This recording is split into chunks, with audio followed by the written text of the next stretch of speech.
The Agenda with Steve Paikin is made possible through generous philanthropic contributions from viewers like you. Thank you for supporting TVO's journalism. Canada wants to up its immigration target to 500,000 newcomers annually by 2025. Tonight, we'll find out how current case backlogs cast a shadow on that and the hopes of newcomers already here. Also, author and chief historian of the Canadian War Museum, Tim Cook, on the incredible story of the medical lifesavers and body snatchers that worked the trenches of World War I. It's Thursday, November 10th, and that's tonight on The Agenda.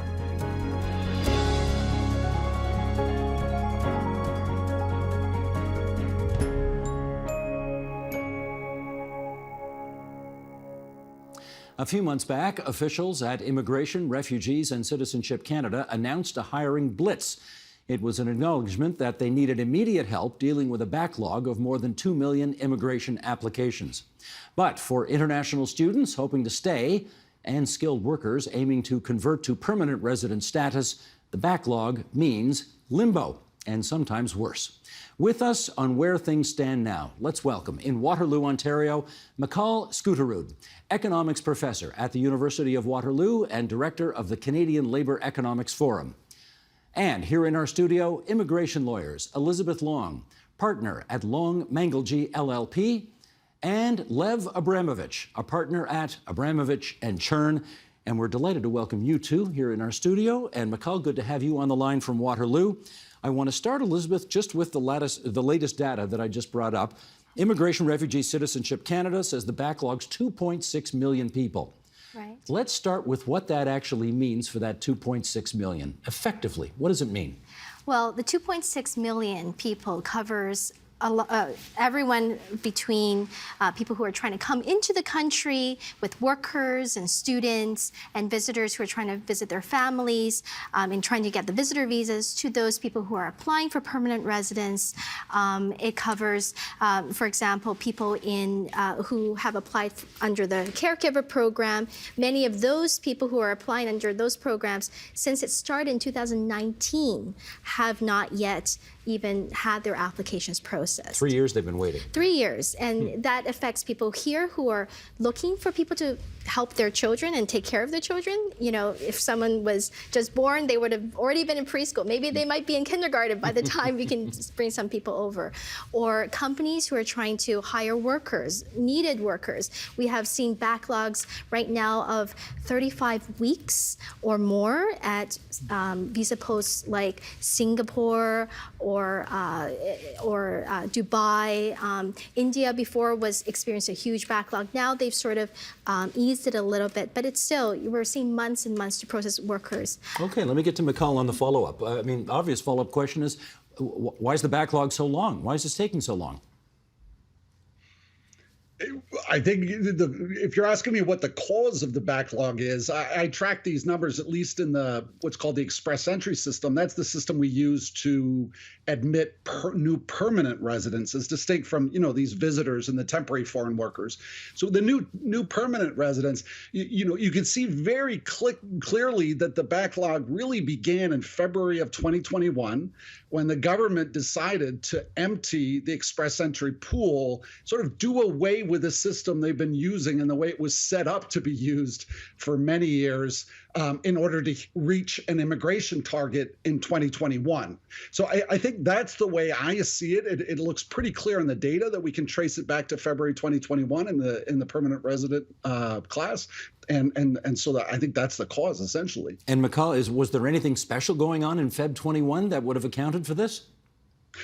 Well, I mean, the cynical view is that we know the deputy minister is incentivized through bonuses to hit these targets. I mean, there are mandate letters given from the prime minister to the bureaucrats within the IRCC to hit the targets.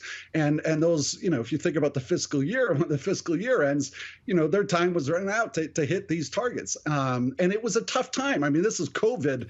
I mean, normally hitting the target would not be that hard. But the problem was that getting the folks to actually land in Canada, you needed, with the travel restrictions, you needed to give the invitations to the people who were already here, and that's tricky because knowing which of the applicants are actually on Canadian soil is not straightforward in the data that IRCC has. And so it became basically they went within one program. It's called the CEC, Canadian Experience Class, and they literally invited pretty much everybody who had applied in that program they gave them an invitation for permanent residency at one point in time. Okay, we've talked about Express Entry as one program. Lev, I want to talk to you about another program called Temporary Resident to Permanent Resident Pathway Program. What's that about? How does that work? Right. Well, before we talk about that, we need to probably clarify what we mean when we say backlog. So currently there are about 2.6 million applications that are pending. Not all of them constitute a backlog. Why not? Properly, a backlog is an application that is pending beyond the reasonable service time, or the service time, the standard service time provided by IRCC. So out of the 2.6 million, you have about 1.5 million that are properly backlogged. The rest are inventory. You're always going to have inventory, right? That's how the system runs. So it's number one. Regarding sorry, just so I understand. So are you saying it's actually not as bad as it looks? No, it's pretty bad. 1.5 million applications that are pending, and those are permanent residency, temporary residency, citizenship, as Elizabeth has said. That's a pretty bad number. However, not every pending application is delayed necessarily, and therefore, when we use the word backlog, we have to be mindful between the difference between inventory.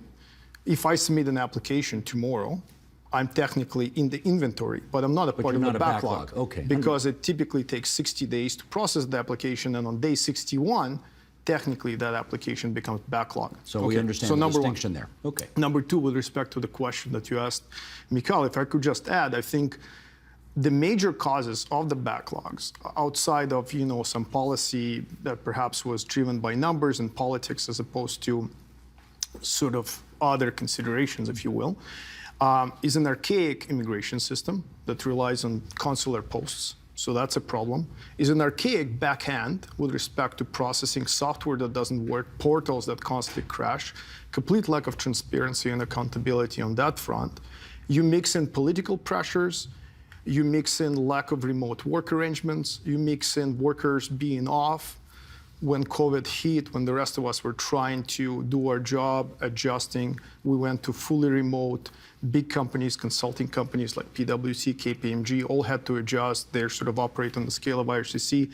They don't do that because there isn't, I guess, the incentive, there isn't the culture, there isn't the leadership, and so on. So they don't make those changes.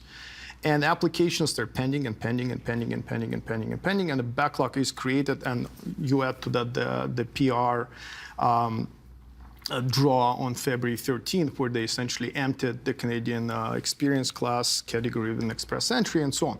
But there are also structural permanent resident. Yeah, but there are also structural issues that we must talk about, because it's not all just sort of policy and bad decisions. Before you get there, I want to have Elizabeth comment on that. An archaic system, software that doesn't work, people who didn't want to go to work. Does this all, political pressure, does this all ring true to you as well? Yes, absolutely. We currently have the system where everyone is supposed to submit their applications online. Fantastic.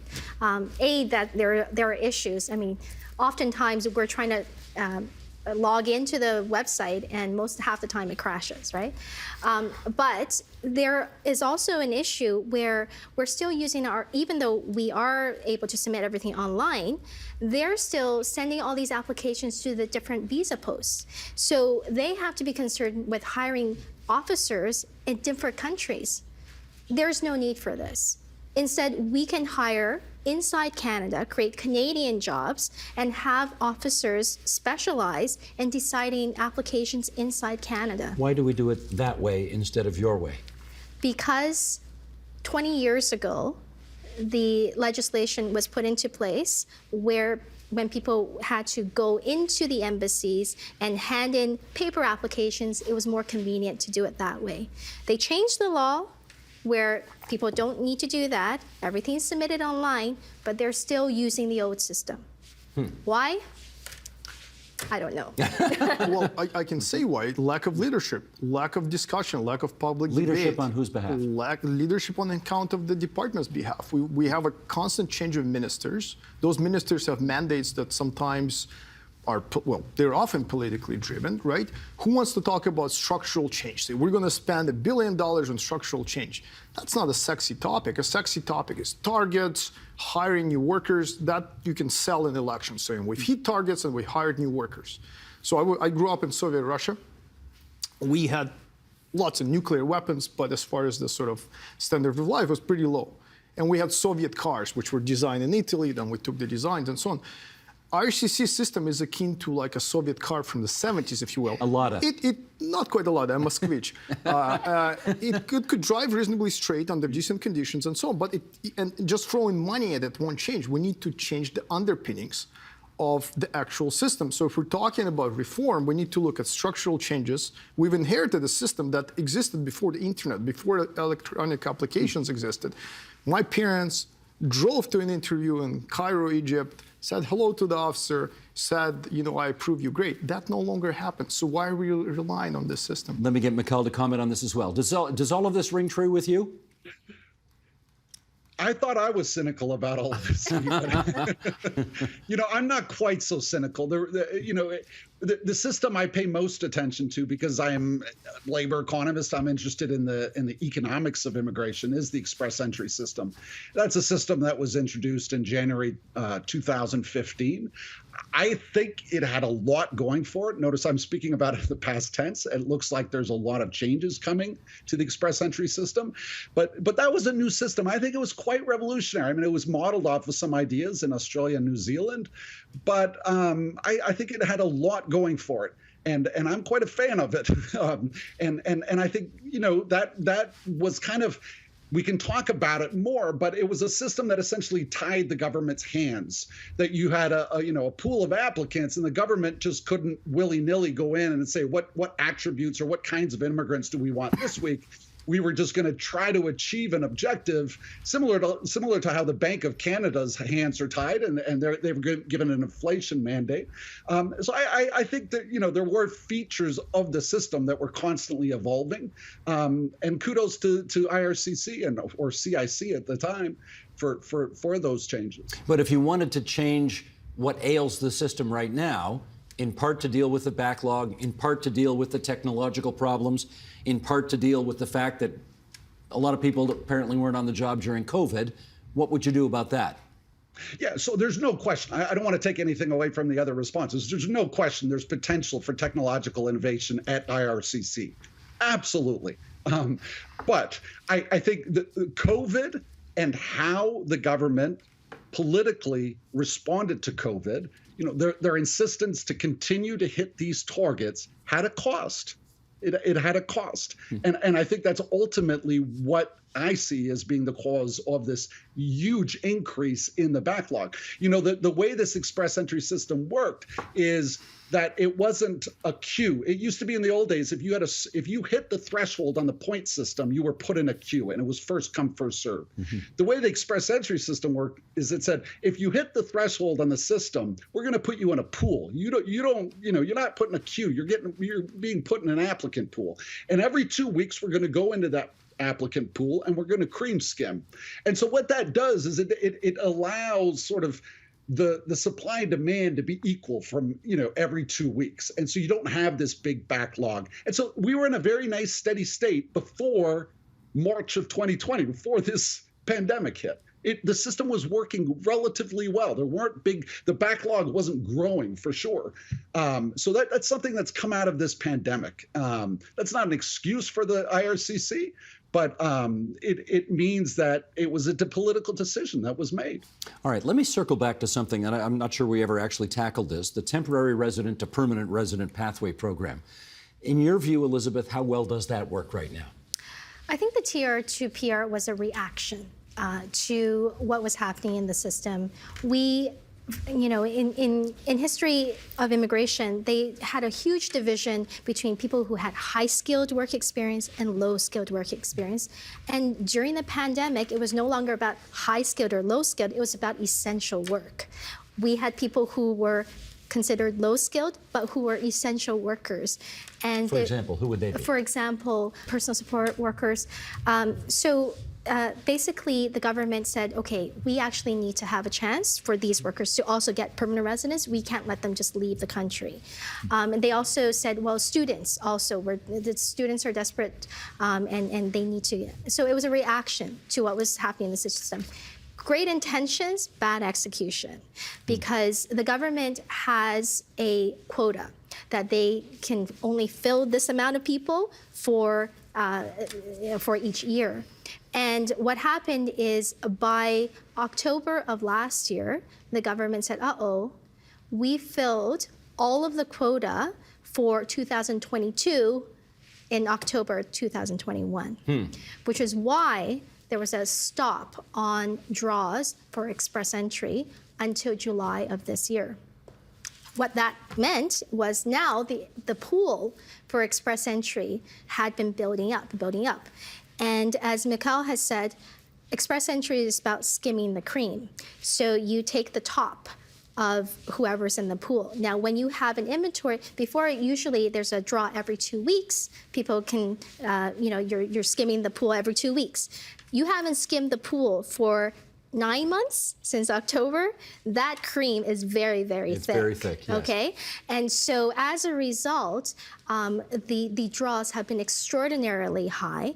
And so what happens is many people who would have other qualified for permanent residence, especially international students who have studied, who have worked, and all of a sudden their work permits are going to expire, there's a big issue. Okay, do you want to comment on that, or can I read you something?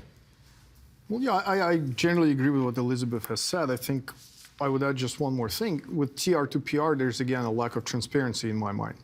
So most of what I've been doing for the last year is taking the government to court essentially on delayed applications with generally excellent results. However, people should not be paying lawyers to file an application for writ of mandamus at the federal court to get the government to do its job. With TR to PR, we've done a few of those files, and we see that there's just no transparency with respect to when a file is going to be processed. The program was meant to be expedited, simplified, etc.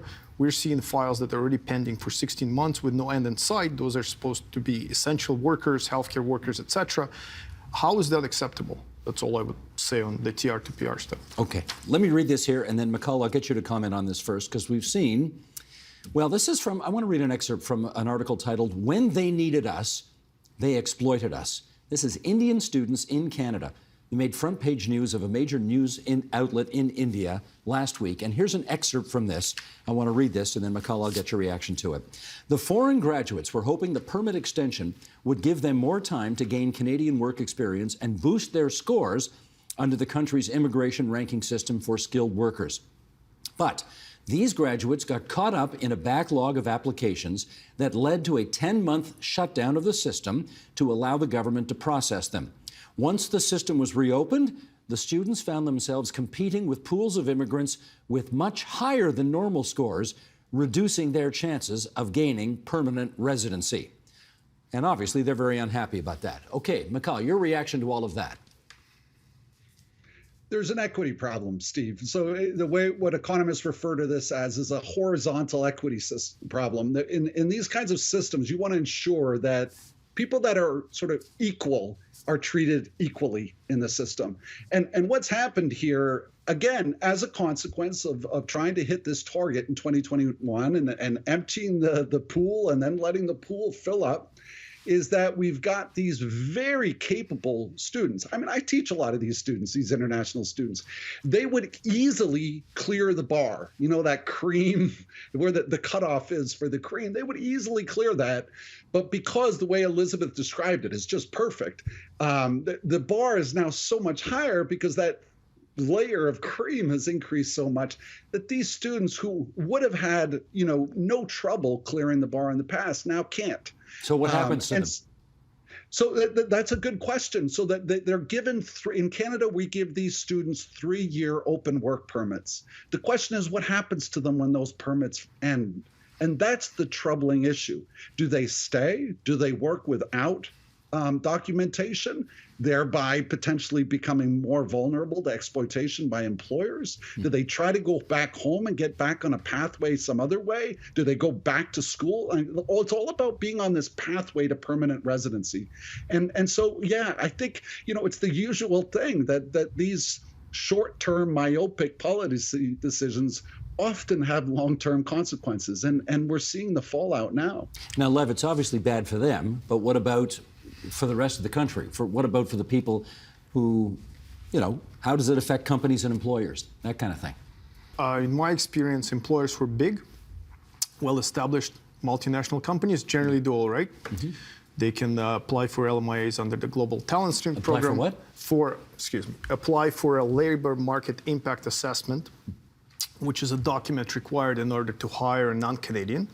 So they can get that document fairly quickly under an expedited program. However, smaller businesses and maybe businesses in areas that are sort of more skilled trade-based as opposed to technology or finance, things like that, I think are generally struggling with a lot of red tape. And they're also being affected by the backlog because when they get the LMIA, one of the files we're doing now, one of the mandamuses, is for a welder who's coming into a Canadian company here. His work permit has been pending for 9 months. So that company has made a decision to bring him on board because there's an obvious labor shortage. Mm-hmm. They're making certain plans as to when he will come to Canada so they can take on projects and so on. They're obviously not able to do that. And what is perhaps most egregious, there's no timeline for when something will be considered. With a foreign worker, it may take a year if you're from India. So he's in limbo.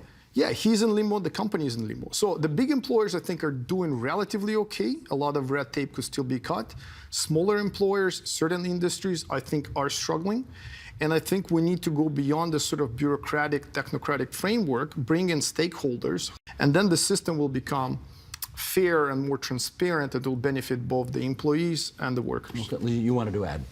Yeah, a few things to add. Number one, the government has sort of had a temporary solution for students. They have brought in a policy which allows students whose work permits are about to expire this year to extend it for 18 months. So that helps out a little bit. That's not the end of the solution because we don't know whether or not they can get permanent residence, within the next 18 months or not.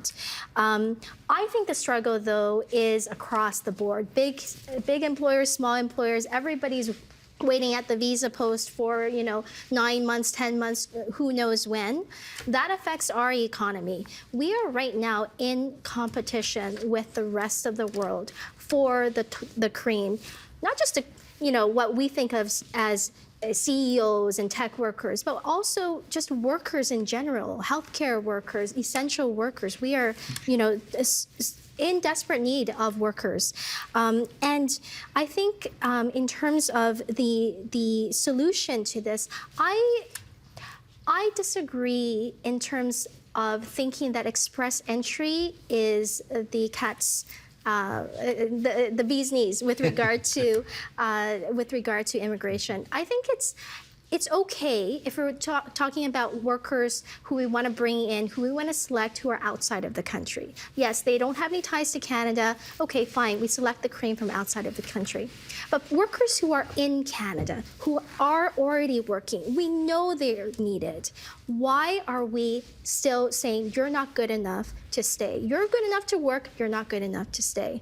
I think we need a different system for workers who are in Canada to allow each and every one of them, if they can prove that they are needed in Canada, to stay and get permanent residence. Well, we put some of these issues to IRCC, and here's what they responded back. We got this email in response. The government's response outlines a range of existing pathways to be expanded or adjusted to increase opportunities to transition from temporary to permanent residence, strengthen Canada's ability to meet a wide range of labor needs and address long-term labor shortages, and support regional needs as well as communities across the country. In addition, beginning on November 16, 2022, the National Occupational Classification will expand pathways to permanent residency for temporary workers and international students and allow more occupations to become eligible for the programs managed under Express Entry. Mikhail, let me get you to react to that. I could talk a long time about this, Steve, but I'll just cut to the chase. You know, the analogy is the same one I gave before. The beauty of the express entry system is it tied the government's hands. What's going to happen now is that employers, you're going to see a huge increase in the amount of business lobbying going on. So every employer who wants their certain type of occupation to be filled will be lobbying the government for the next express entry draw to prioritize the workers they need. And so lobbying is going to increase, and we're going to lose sight of what the objective is. The objective here is to boost GDP per capita. Roughly 2/3 of GDP are immigrants, are people's earnings. So what the CRS does, and this is the part most people don't recognize, the points in the comprehensive ranking system, how we rank people in this express entry pool, is based entirely on a statistical model that predicts immigrants' earnings in the first 10 years in Canada. And so if we now move away to prioritize something else, there's going to be a compromise there.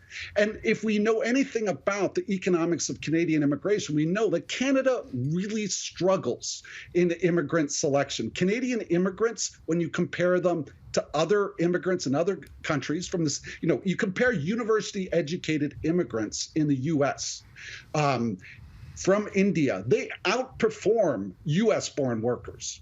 Outperform. Their earnings are about 20% higher on average. You look at Indian immigrants in Canada, they're university educated, their earnings about 20% lower. So there's an issue about immigrant selection, and now I don't see how this is ever going to address those problems. Well, in addition to everything we've just talked about, the government of Canada has now said that it wants to increase the number of immigrants we bring into this country to a target of 500,000 by the year 2025. So we've got this backlog in place that we're at the moment not handling, and we want to actually increase by what, 100,000, 150,000? To 500,000 within 3 years. Is that doable?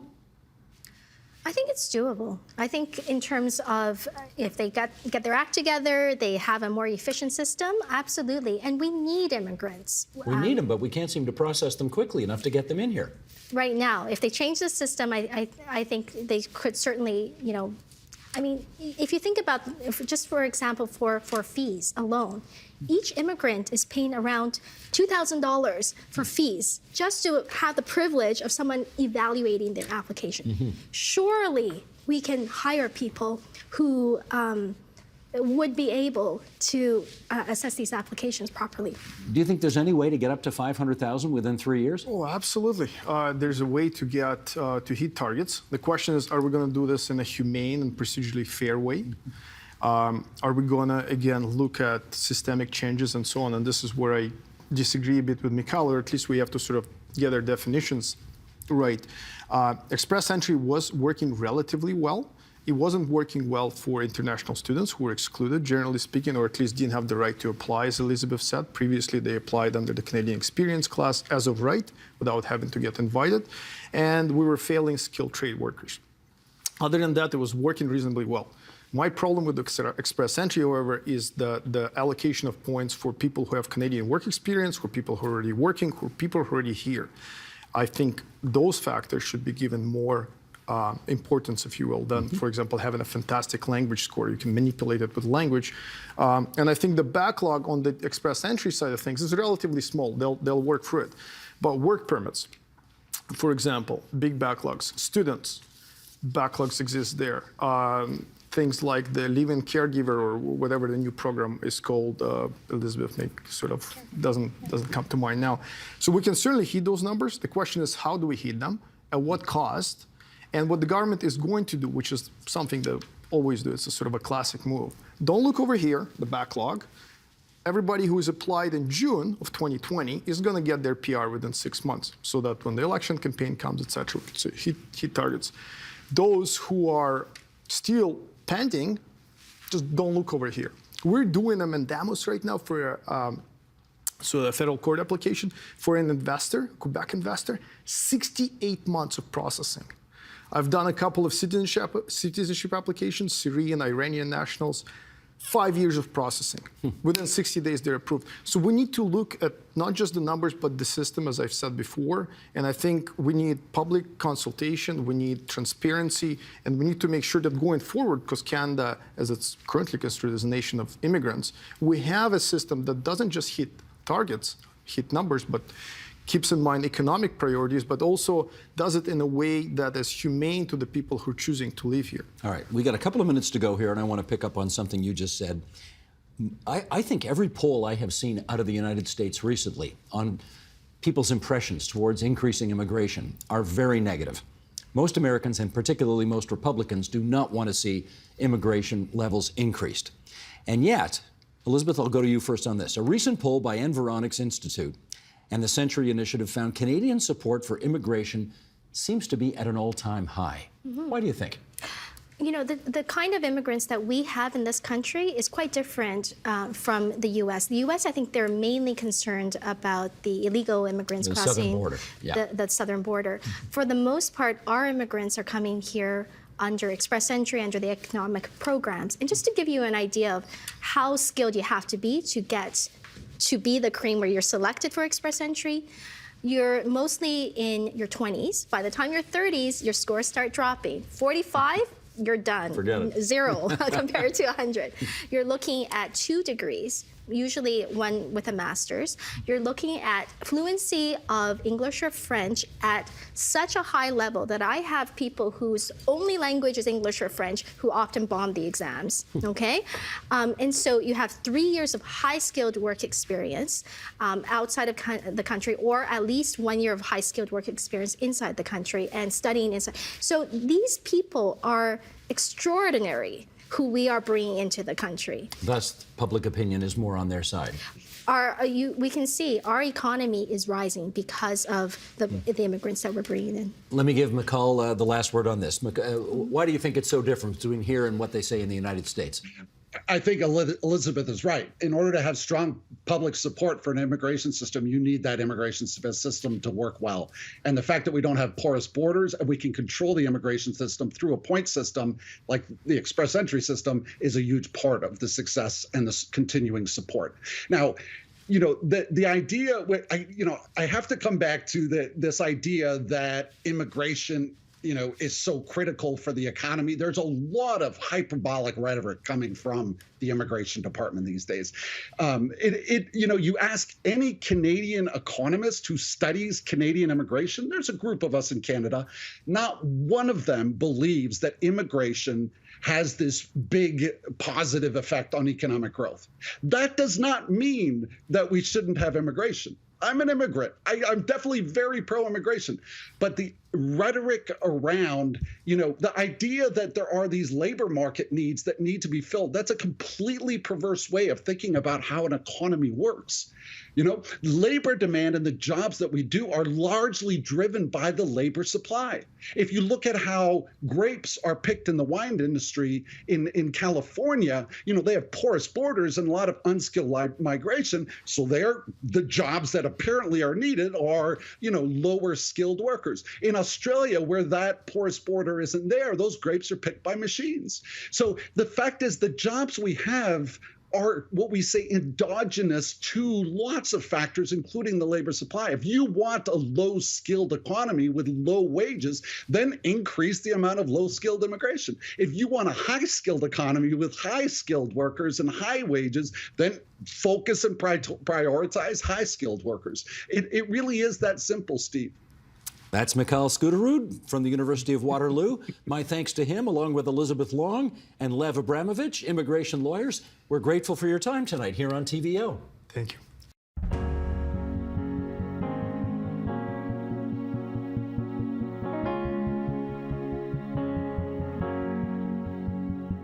The horrors of trench warfare in World War I are somewhat reflected in the staggering casualties Canada suffered in that fight. 66,000 dead, more than 172,000 wounded.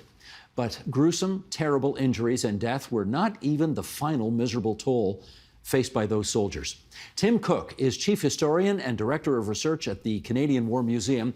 His new book is called Lifesavers and Body Snatchers: Medical Care and the Struggle for Survival in the Great War. and it lays out the story. Tim Cook joins us now from the nation's capital. It's great to have you on our program again. Tim, I want to start right away by just going right into an excerpt from the book. If this doesn't bring home the hell of war, I don't know what will.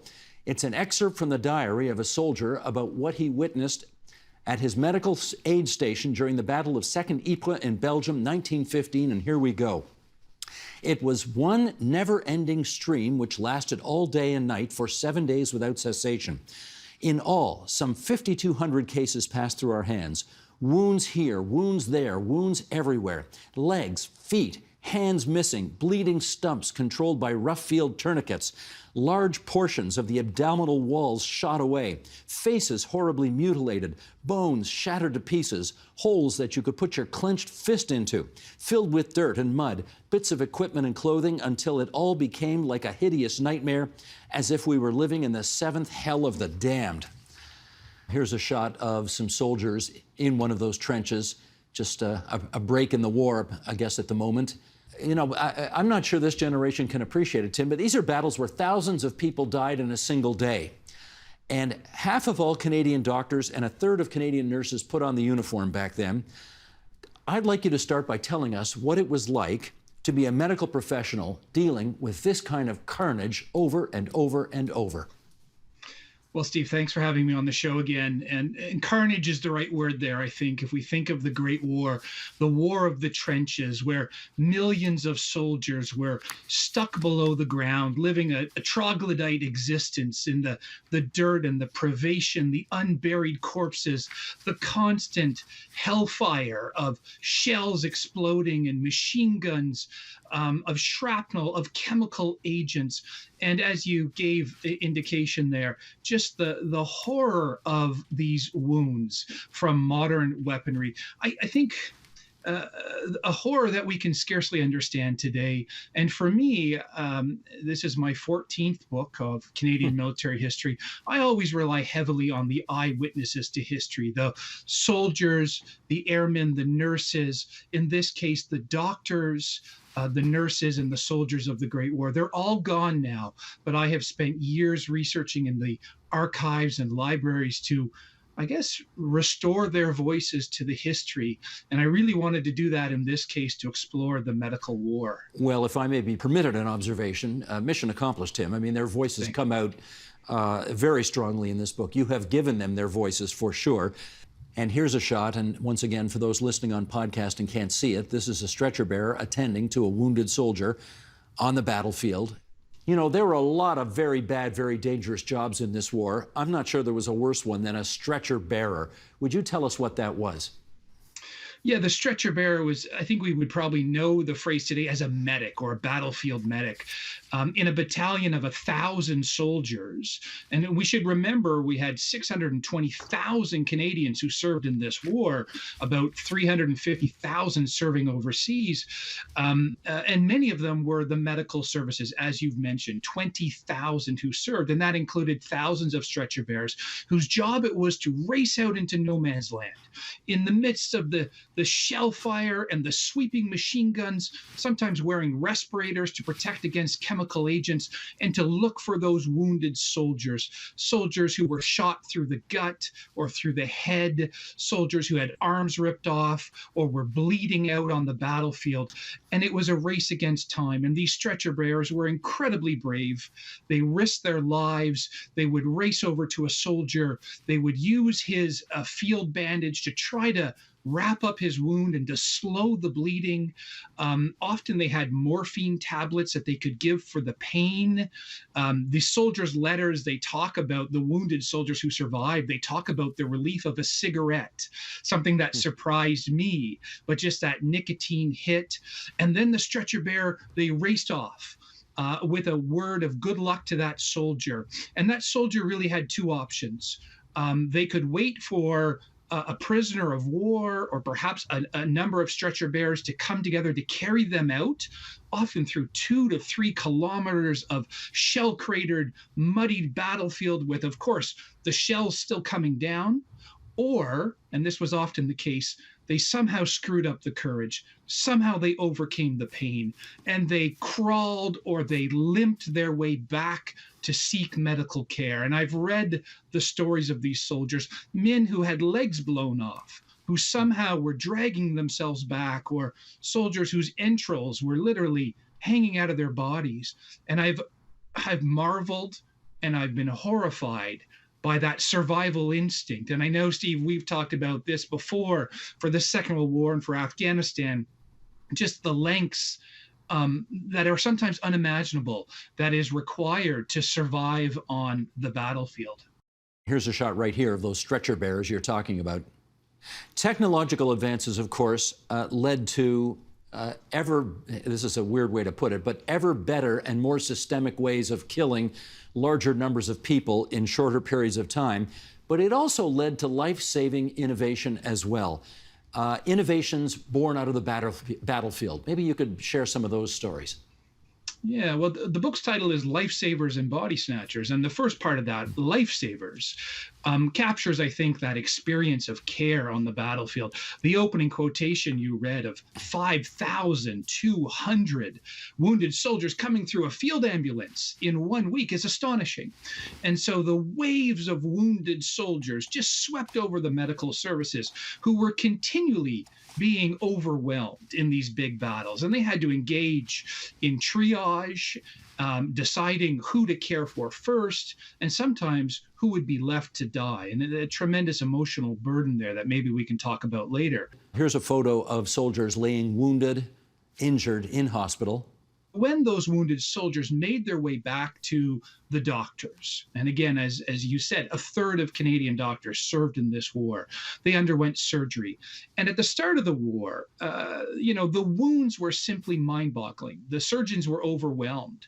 They tried their best, but soldiers with gut wounds or in the abdominal area or the head, those were almost always lethal wounds. Broken femurs were almost always lethal as well, both from shock and blood loss, but also from infection, because this was a battlefield they were fighting on in France and in Belgium, which had been impregnated with animal and human feces for centuries. And so almost every wound was infected, and the surgeons had to deal with this. Eventually, they came to engage in new surgical techniques. One of them, debridement, which was to cut away vast parts of flesh and muscle. But there were other innovations as well. And by the latter part of the war, in 1917 and 1918, they were routinely saving soldiers who would have died at the beginning of the war. They did that through disease, in moving surgery forward, what we would think of today as more sort of forward surgical care, in forward MASH-like units. Incredible innovations in blood transfusions, which was a major Canadian innovation during the war, in facial reconstruction. And Steve, some of the images of soldiers who had their faces ripped apart are just gut-wrenching. I have a few in the book. I wasn't sure if I should include them in the book. This is a soldier who was a victim of gas, and the gas attacks that you refer to in the book are just absolutely grisly. I felt it was necessary to show that brutality of war. The innovations continue to X-rays that were used to locate metal in the body, as well as a host of other innovations. Apropos of your last comment, I guess I didn't fully appreciate, but learned in your book, that we lost, well, everybody lost, far more service people to disease than to actually having been killed by the enemy.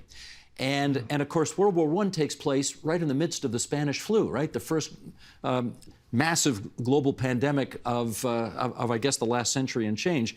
How did fighting during the Spanish flu complicate the war?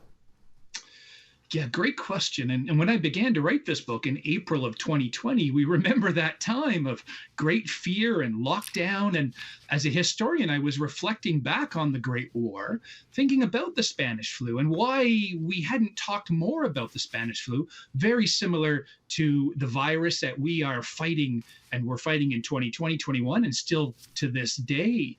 The Spanish flu is a bit of a misnomer. It was called that because it was first alerted in Spain, which was neutral and didn't have the same propaganda and censorship laws. But that Spanish flu The Canadians encountered it first, and it emerged first on the Western Front in June of 1918. And at that point, it wasn't the killer virus that it would become. It mutated, like we know so well, this virus that we are fighting to this day. And by September, it had become the killer virus that would surge around the world and kill at least 50 million people around the world, including 55,000 Canadians. And so absolutely devastating. If we think of that virus, which really hit in 3 waves, and of course, we know only so well today the waves of viruses and the way they emerge. Its impact on the fighting, as your question, as you asked there, it did have an impact, more on the German army, which was very much weakened at this point, had suffered several million casualties, and was struck very hard. But in my research in the book, at least 1,500 Canadians, 1,500 Canadians, were killed by the virus. And this is one of the areas where the medical services, the doctors, they didn't have a lot they could do. There really wasn't. They engaged in some of the preventative medicine that we do today, isolation, wearing masks. Of course, this is a war where we had vaccination for soldiers. A fascinating story I uncovered at the beginning of the war, where doctors said this will likely be a long war and a war of on the static nature. We need to vaccinate these soldiers. And there was quite an interesting debate in Canada, similar to what we have seen today, where the doctors say we simply must do this. And the army agreed to that. Many soldiers had never been vaccinated before. They were terrified if you read their letters, but it did save lives. And so to come back to your question about disease, the Canadians were better prepared than most at the start of the war, but there wasn't a lot that could be done with the Spanish flu and the virus of 1918 and 1919. Tim, you raise a lot of very uncomfortable questions in the book. One of them is, did Canada traffic World War I soldiers' body parts? This is a very uncomfortable question, and I want to read another excerpt from your book, Lifesavers and Body Snatchers, as we delve into this. I lie here, mother, but victory is ours. This was the epitaph chosen by the parents of Private Thomas Mack, who was killed at age 24. The creation of the overseas cemeteries was comforting to some grieving Canadians who took solace in knowing that their sons and daughters, uncles, aunts, and fathers would be buried forever with their comrades, frequently described as, quote, glorious dead. This silent army would forever be a reminder of the cost of the war, and yet some Canadians were deliberately buried with their bodies missing organs. Medical officers had cut up the soldiers, extracting organs and bones as teaching specimens and museological oddities. Okay, what? I mean, during your research for this book, you discovered that hundreds of Canadian soldiers' organs and skeletal remains were extracted, traded, even put on display. Why in heaven's name was this done? Well, Steve, this is a medical mystery I've been running to get ground for about 10 years. And the second part of the book title, Lifesavers and Body Snatchers, that's what the Body Snatchers refers to. Years and years ago, I uncovered some evidence that there were being autopsies behind the line. I thought, isn't that interesting? In this maelstrom of destruction with thousands of soldiers being killed, there were doctors behind the lines conducting autopsies on the slain soldiers. And they were doing that, of course, to try to understand what had killed them and then how to save their lives. But as I began to read about that, I saw a hint that maybe they were extracting body parts. And I thought that just can't be the case, Steve. I mean, we're coming up to Remembrance Day, a time where the fallen, we sanctify them, where we commemorate and mark their loss. How could doctors have been extracting body parts? So I spent years looking for the evidence at the National Archives in downtown Ottawa. I eventually found the files. They were misnamed and they were where they shouldn't have been logically, but I did find them. And it revealed what I had thought, that doctors harvested Canadian soldiers' body parts. It was part of a British official program, part of the learning process of these doctors to better understand the soldiers. And yet, This has never been told before. It's not part of our memory. It's not in any history book. And it is completely shocking. I mean, these were slain Canadian soldiers, fathers, brothers, uncles, and sons who served for king and country, who fought in what was then a just war to liberate Western Europe. And when they were killed, their body parts were removed, brains with bullet holes, lungs burned out by mustard gas, shattered femurs. They were removed and then put in a museum in London. And then, even more shockingly, 799 body parts were eventually brought back to Canada. Well, let me follow up with that. And we've been showing pictures from your book throughout our conversation here. Sheldon, middle of page 6. Let's bring up picture number 11 here, because there was an exhibit of these body parts for surgeons in 1920 in Montreal.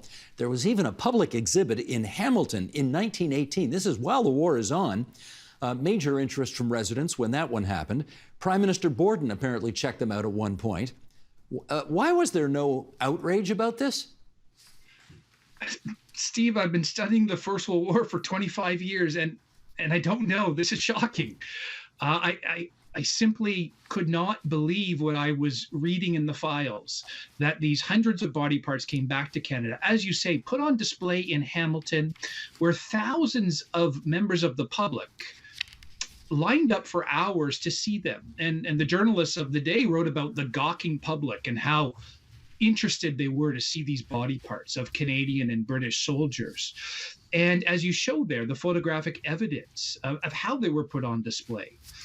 And as I write in the book, I think we have to, it shakes my confidence in how we think about those fallen soldiers. Now, I think one way to think about it and one way to situate it is that there was a constant learning process that occurred during the war. For the fighting forces, they learned to fight more effectively, combined arms warfare, the application of firepower, small unit tactics. For the medical services, as we've talked about, there was an evolution in medical treatment that saved lives. There were lectures behind the lines. John McCrae, the famous poet, was a medical officer. He was a great authority in teaching behind the lines, as were many others. They used these body parts as part of that teaching specimen and as samples. And yet, how could this have happened? 800 body parts coming back to Canada as medical specimens for a museum that was to be built in Ottawa. It never was. And I think what it illustrates is that the fallen soldiers had not yet been sanctified by the end of the war, or even in the first years after the war, 1919 and 1920. In the book, I do talk about a turning point. It's 1922. At this point, the government has already given $10,000 for these body parts to be cataloged and put on display. But then there are a series of memos in the archives where senior medical officers at the Department of National Defense, or what will become D&D, they realize that something's very wrong. They realize they should not have these body parts, because what is happening in Canada at that point is we are building thousands of memorials to the fallen. In every city, town, and village, we are building memorials. That's the time when we decide to build Vimy Ridge, where our national memorial, they begin to build that in 1925. And there's a sea change that happens, and D&D walks back from these medical specimens, as they call them, and realize they do not want them. And they are sent to McGill University, where, somewhat incredibly, they will stay there for the next 30 years until they are unceremoniously destroyed in the late 1950s. Tim, in our remaining few moments here, I want to, how do I put this? Well, I want to take advantage of the fact of our friendship to talk about something that is, well, I think Don Cherry would say you're going through a tough time right now. I think that's the way he would put it. And we talked 10 years ago on this program about the fact that you dealt with cancer back in 2012. And I guess you thought you had it nipped in the bud. And despite the energetic presence that you have on this program tonight, I gather it's back. What's going on, my friend? It is, and thanks, Steve. Thanks for asking. Yeah, 10 years ago, we talked about that, and I went through a battle with cancer, long, heavy, punishing, multiple rounds of chemo, radiation, 2 stem cell transplants. It was actually the point where I began to think about writing a book on war and medicine, because I met so many doctors and oncologists who had a good sense of their own history, including several doctors who studied military history. And I found that interesting. I asked one of them, and they said, it's about the closest thing we have to the trauma that we often face and the emotional burden that they faced. I thought it was behind me. Alas, this summer, a new cancer emerged, and I have fought that with chemo, radiation, back in the medical system, seeing the incredible care of doctors and nurses who feature prominently in my book as well, for how they care for patients and the emotional burden that they often had to take on themselves as these young men died, often whispering their mothers' names. And that has been a struggle that I've passed through, including major surgery. I wish I was actually in the studio with you, but have been unable to travel. But I hope maybe with the next book or some other time, I'll be there with you, and this will be a struggle that will be behind me. I'm a historian for 25 years. I'm a writer. I do this because it keeps me going. This is how I deal in this particular case with the unknowable and the stress and facing my own mortality. I reflect on those young men and women who have faced death in countless ways in our history. And I never think that I'm a soldier at Dieppe or in a Lancaster or fighting on the Somme. I know the difference there, but I do take some inspiration from the words of those Canadians much younger than myself who have faced their own mortality in the past. And that is one way that I keep going. And throughout this process, I have continued to read and to write when I could, because that's who I am. That's how I continue to move forward. And perhaps it gives me some hope in realizing that there will be another side, and I will be on it. Brilliantly said. I can't wish you enough good fortune to get through this latest chapter of your life in good health and coming out the other side.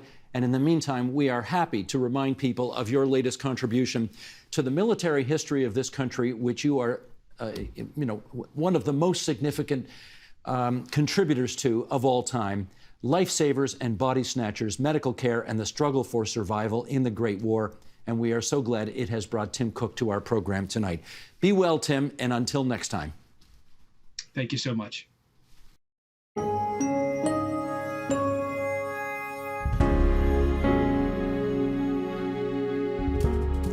And that is the agenda for Thursday, November 10th, 2022. Tomorrow, Nam Kiwanuka looks into the potential return of mask mandates amid a surge in respiratory illness in kids. I'm Steve Paikin. Thanks for watching TVO, for joining us online at tvo.org. And Nam, we'll see you here tomorrow.